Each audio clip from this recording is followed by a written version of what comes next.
Hello साथीहरू जोजलप्पा कस्तो भयो हजुरहरूको दसैँ तिहार मेरो त राम्रै भयो। अनि मैले आज चाहिँ मेरो केरासाबारीलाई देखाउँदैछु। हेर्न सक्नुहुन्छ यहाँ डल्ले खुर्सानी, यहाँ चाहिँ सिबी, उता पर चाहिँ अदुवा, त्यसै गरी यहाँ चाहिँ धनियाँ हुर्किसक्यो। धनियाँ पनि घर गएर आएको 7 दिनसम्म त यति ठुल्ठुलो भइसक्यो। यहाँ छ मुला, यहाँ सिबी छ, यहाँ हेर्न सक्नुहुन्छ हरियो परियो सिबी, बरकाउली, काउली, अनि यति राम्रो हरियो साग।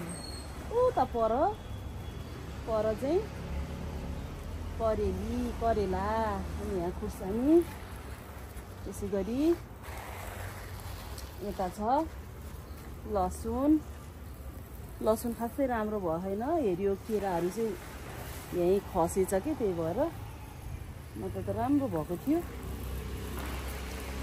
अनि साथीहरू मैले अलिअलि गरेको मेहनतको फल यही हो। अनि यता चाहिँ हुर्किँदै गरेको बन्दा र काउली, बरकाउली, हरियो काउली भनेर चिन्नुहुन्छ होला हजुरहरूले। यस्तो छ, मेहनत गर्यो भने खान पाइन्छ भन्ने सन्दर्भमा चाहिँ दुःख गरेको छु है साथीहरू।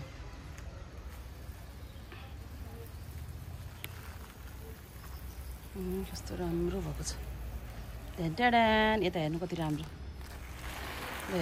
हेर्दै कस्तो लोभ लाग्दो खाउँ जस्तो है, हरियो परियो। हजुरहरूलाई कतिको मनपर्छ साग? मलाई त मेरो त फेभरेट हो साग त, यस्तो मनपर्छ कि यस्तो मनपर्छ। दाल पकायो अनि भात पकायो, अनि त्यसपछि अलिकति साग भुट्यो, थोरै घिउ हाल्यो, अनि गम खायो। यति मिठो लाग्छ, अरू केही पनि चाहिँदैन। त्यसपछि मुला पनि हेर्नु कति राम्रो भएको छ।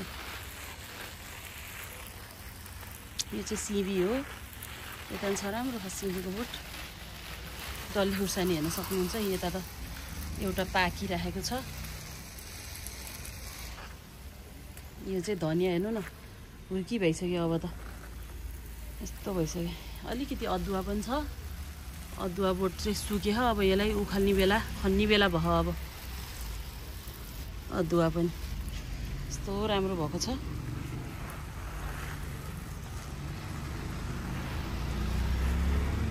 यति ढुङ्गा थियो यो बारीमा, यति ढुङ्गा टिपेर दुःख गरेर बनाएको बारी हो। त्यही भएर यस्तो माया लाग्दो रहेछ कि आफूले गरिसकेपछि त। त्यही भएर हजुरहरूको घरमा पनि सानो थोरै बारी छ भने पनि यसो मेहनत गर्नु होला।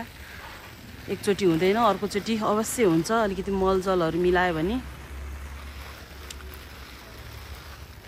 हस्त साथीहरू, मैले यही देखाउन आएको छु। फेरि अर्को भिडियोमा भेट हुने बाचाको साथ आजलाई यति नै।